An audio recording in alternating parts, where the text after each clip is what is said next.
മതി മതി, ഇത്രയും മതി. മിടുക്കി, തകർത്ത് കളഞ്ഞു.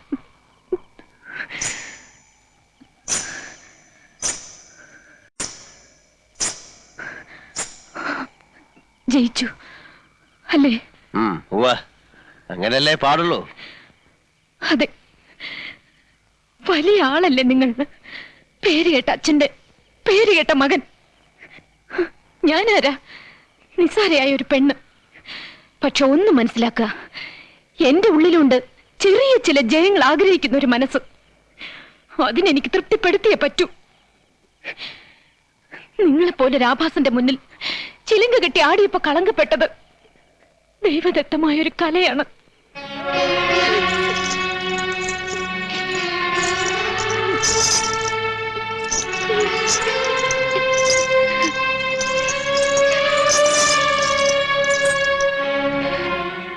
എന്റെ കാലുകൾക്ക് ഇനി ഈ ചിലങ്ക ഇടാനുള്ള യോഗ്യതയില്ല. ഉള്ളിൽ 1000 മുള്ളു കുത്തിയിറങ്ങുന്ന വേദനയിലും എനിക്ക് സന്തോഷിക്കാൻ ഞാനിതിവിടെ ഉപേക്ഷിക്കുകയാണ് എന്നേക്കുമായി.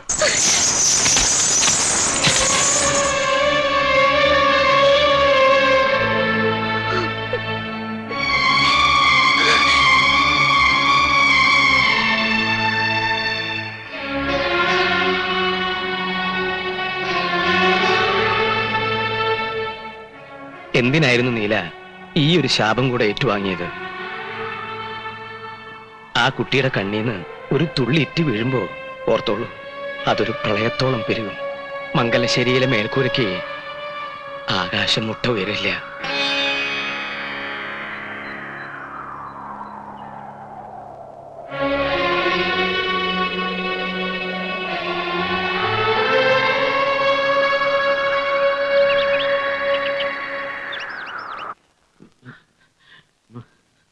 കുഴപ്പമായി. എന്താടോ?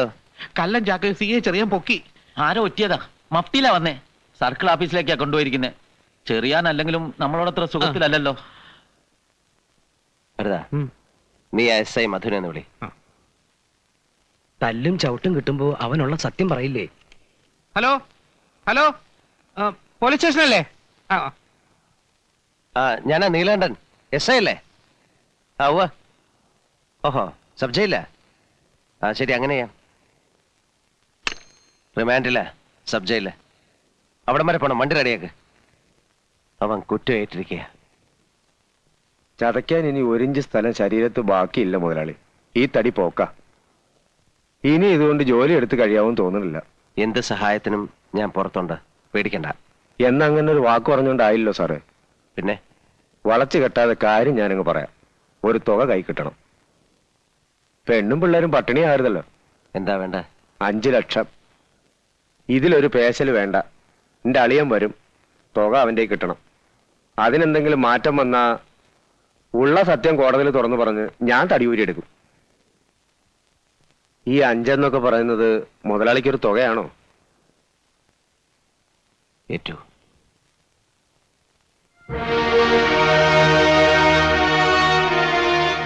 അവൻ സന്ദർഭം മുതലെടുക്കുകയാണ്, കള്ളപ്പന്നി. ഇനി അത് നോക്കണ്ട, പെട്ടുപോയില്ലേ? എങ്ങനെയെങ്കിലും തലയൂരി എടുക്കുകയാണ് ഇപ്പൊ വേണ്ടത്. 5 ലക്ഷം. മേലെടുത്തെ പറമ്പ് അല്ലേ വരേ? ഈ ചുരുങ്ങിയ സമയത്തിനുള്ളിൽ ആരുടെ അടുത്താ കാശ് തരാണ്ടാവുക? ഓരോരുത്തരെയും കൈ അയച്ച് സഹായിക്കുമ്പോ ഞാൻ പണ്ടേ പറയാറില്ലേ, നമുക്കൊരാപത്ത് വരുമ്പോ ആരും ഉണ്ടാവില്ലാന്ന്. ഇപ്പൊ അനുഭവത്തിൽ വന്നില്ലേ? താൻ പുരാണം വിളമ്പാതെ പറമ്പിന് ഒരാളെ പറയടോ. കുന്തം വിഴുങ്ങിയതുപോലെ നിൽക്കാൻ നിങ്ങളൊക്കെ ഒന്ന് വാതുറക്ക്. ആളെന്ന് വെച്ചാ ഇപ്പൊ റെഡി ക്യാഷ് കയ്യിലുള്ള ഒരാളേ ഉള്ളൂ, വീരാൻകുട്ടി. അവനോ? അതാ സത്യം. നാണക്കേട് ഓർക്കണ്ട. വേറൊരു വഴി ഇല്ലാത്തോണ്ടാ അവനെ തന്നെ കാണാം. ഞാനൊന്ന് സൂചിപ്പിച്ചിരുന്നു. ഇടനിലക്കാരൊന്നുമില്ലാതെ നീലൻ തന്നെ നേരിട്ട് ഒന്ന് സംസാരിക്കണമെന്നാ അവൻ പറഞ്ഞത്. മനസ്സിലായി. വേറൊരു വഴിയില്ല അല്ല വരേ? ഇല്ല, സമയവും നമ്മുടെ കയ്യിൽ കുറവാ. എനിക്ക് ഇങ്ങളോട് ഒരലോഹ്യല്ല എന്നെ. ഇങ്ങളെ കൊണ്ട് അന്ന് അങ്ങനെ പറയിപ്പിച്ചതും ഇന്ന് ഇവിടെ ഇങ്ങനെ ഇരുത്തിച്ചു എല്ലാം പടച്ചോന്റെ ഒരു കളി. എന്നാ ഞാൻ എന്റെ വില അങ്ങ് പറയാം. എന്താ വരേ? ഉവ്വ്. ഒരു 6 ഉറുപ്പ്യക്കാണെങ്കിൽ ഞാൻ എടുത്തോളാം.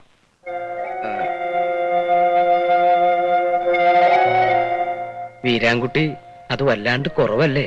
സെന്റിനൊരു... എനിക്ക് കൂടുതലൊന്നും പറയാനില്ല. സമ്മതമാണെങ്കിൽ കച്ചവടം ഉറപ്പിക്കാം. ഫുൾ ക്യാഷ് ഇപ്പൊ തന്നെ കൈത്തരും. വീരാൻകുട്ടി മുമ്പ് പറഞ്ഞത്... മുമ്പ് പറഞ്ഞാലേ നിങ്ങൾ മാറ്റിയില്ലേ? അതിൽ കൂടുതൽ വില ഞാൻ കാണുന്നില്ല. വരേ, ഓ, അത് ഉറപ്പിച്ചോളൂ. നീല പറഞ്ഞ പോലെ ചെയ്യൂ. എന്നാ അങ്ങനെ തന്നെ. വാപ്പാ, അതിങ്ങോട്ട് എടുത്തോളി. ഫുൾ ക്യാഷാ. അതാ വീരാൻകുട്ടിയുടെ കച്ചവടം. എഴുതിക്കിലോ അടക്കിലോ ഒക്കെ നമുക്ക് വഴിയെ നടത്താം. എന്താ വരേ? വാപ്പാ, നിങ്ങൾ തന്നെ അത് മേനോൻകുട്ടിയുടെ കയ്യിലങ്ങോട്ട് കൊടുത്തേക്ക്. വരേ.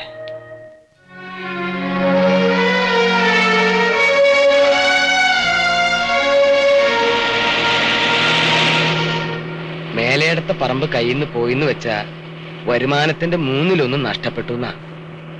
ഏത് കണ്ണുപൊട്ടനും 10-12 രൂപ തരുന്ന വസ്തുവാ 6 രൂപയ്ക്ക് അവൻ തട്ടിയെടുത്തത്. പോട്ടെ വരേ, അങ്ങനെ നഷ്ടപ്പെട്ടത് എന്തെല്ലാം ഉണ്ട്. വരേ, ഞാൻ എന്താണോ ഇങ്ങനെ ആയിപ്പോയത്? താൻ ചിന്തിച്ചിട്ടുണ്ടോ അത്? ചിന്തിച്ചിട്ട് ഒരു എത്തും പിടിയും കിട്ടാത്ത കാര്യ. ആ തലവര, അല്ലാതെ എന്താ ഞാൻ പറയാ? എന്നാ ഇനി ചിന്തിച്ച് ഞാൻ പ്രയാസപ്പെടണ്ട. ഞാൻ ഇങ്ങനെ തന്നെയാ. അതെന്താ എന്ന് ചോദിച്ചാ ഞാൻ അങ്ങനെ തന്നെ, അത്ര തന്നെ. ഇതൊന്നും അല്ലാത്തൊരു നീലണ്ടെന്ന് വെച്ചാ അത് മറ്റാരോ ആയി പോവും.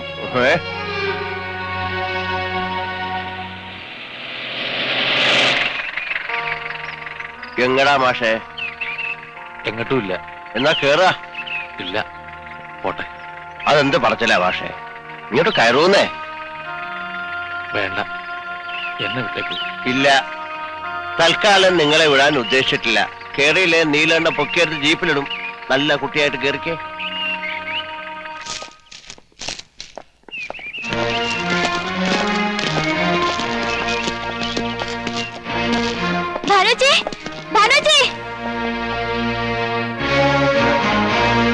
മാഷില്ലേ?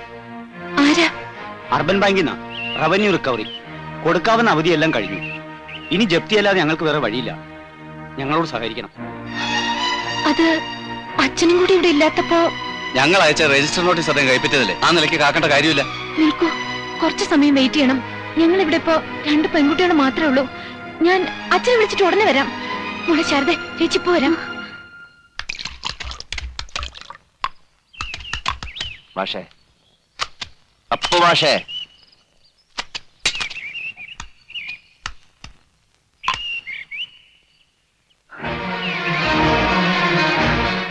എങ്ങട്ടാ കുട്ടിയെ നട്ടുച്ചയ്ക്ക് വേണ്ടണേ? അച്ഛനെ കണ്ടോ ചോദിപ്പേ? മാഷ് മംഗലശ്ശേരിയിലെ വണ്ടിയിൽ പോണത് കണ്ടല്ലോ. എന്താ കാര്യം? മാഷ് ഇങ്ങനെ മിണ്ടാട്ടം ഇല്ലാതിരിക്കണേ എനിക്ക് ഇഷ്ടമല്ല കേട്ടോ. ഞാൻ പറഞ്ഞില്ലേ മാഷേ, എനിക്കതിലെ പ്രയാസമുണ്ട്. അങ്ങനെ സംഭവിക്കാൻ പാടില്ലായിരുന്നു. എന്ത് ചെയ്യാ?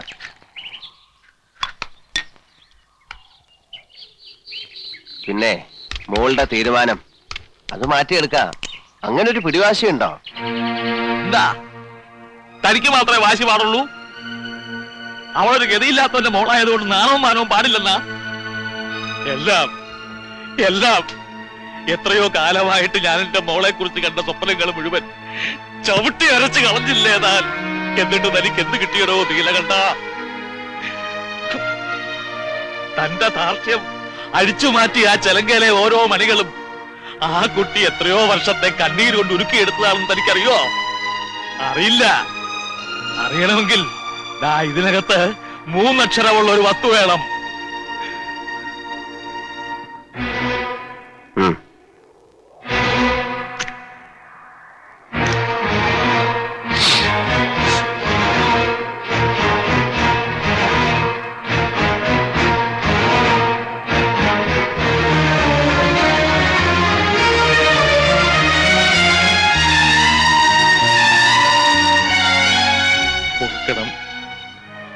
ഉള്ളിലെ വേദന എല്ലാം കൂടെ പുറത്തു വന്നപ്പോ കണ്ണു കണ്ടില്ല. പൊറുക്കണം. പക്ഷേ ആശ്വസിപ്പിക്കാൻ പറയേണ്ട നല്ല വാക്കുകളൊന്നും എന്റെ നാക്കിൽ വരില്ല. ഹൃദയമില്ലാത്തവനാ, ദുഷ്ടനാ. പക്ഷേ നിങ്ങളുടെ ഈ കണ്ണീര് എന്റെ ഉള്ളിൽ വീണ് പൊള്ളുന്നുണ്ട്. അതെനിക്ക് നെഞ്ചു കയറി കാണിച്ചു തരാൻ കഴിയില്ല. കുറ്റമേറ്റു പറഞ്ഞും പ്രായച്ചിത്തം ചെയ്തും അനുഭവമില്ല. പക്ഷേ നിങ്ങൾക്ക് വേണ്ടി പറയൂ, ഞാൻ എന്ത് വേണം പറയൂ മാഷേ. ഈ മുഖത്ത് നോക്കി ദേഷ്യം എന്ന് പറയാൻ പോലും എനിക്ക് പറ്റുന്നില്ലല്ലോ ഈശ്വര.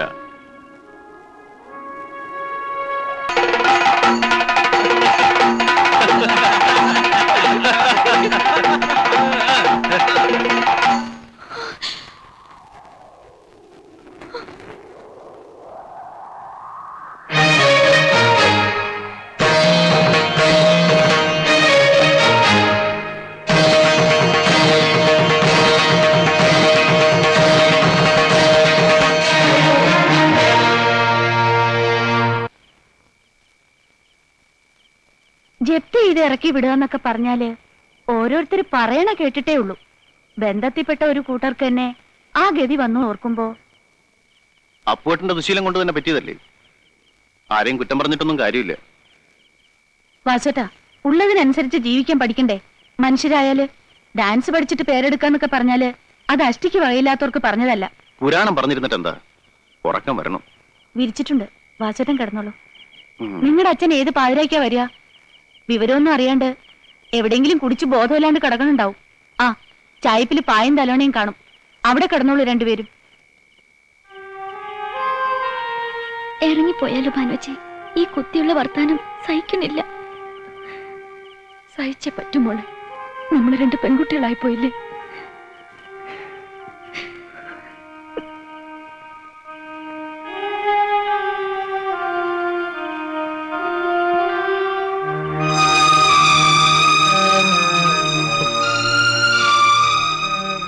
മോളെ വേണ്ട, ഒന്നും പറയണ്ട.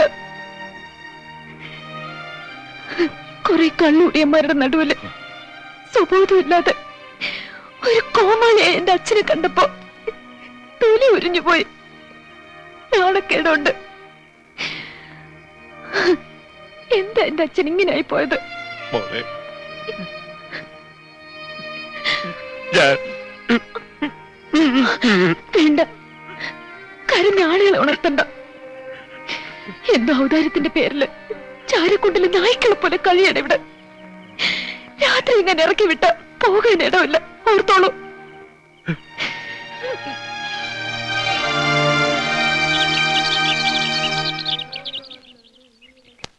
ആ നാണയമേന്ന് വരുന്നവരും സംശയ.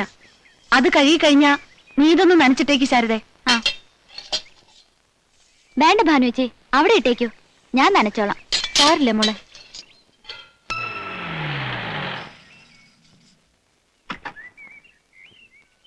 ഇപ്പളാ അവിടെ വിവരം അറിഞ്ഞത്. അപ്പൊ തന്നെ നീലൻ അയക്കായിരുന്നു. എന്താ വേണ്ടേന്ന് വെച്ചാ ചെയ്യാ. മാഷയും മക്കളെയും കഴിയുമെങ്കിൽ ഈ വണ്ടി തന്നെ വിളിച്ചോണ്ട് ചെല്ലാനാ പറഞ്ഞിരിക്കണേ. അവിടത്തെ പത്തായപ്പുരയിലെ എല്ലാ സൗകര്യങ്ങളും ഉണ്ട്.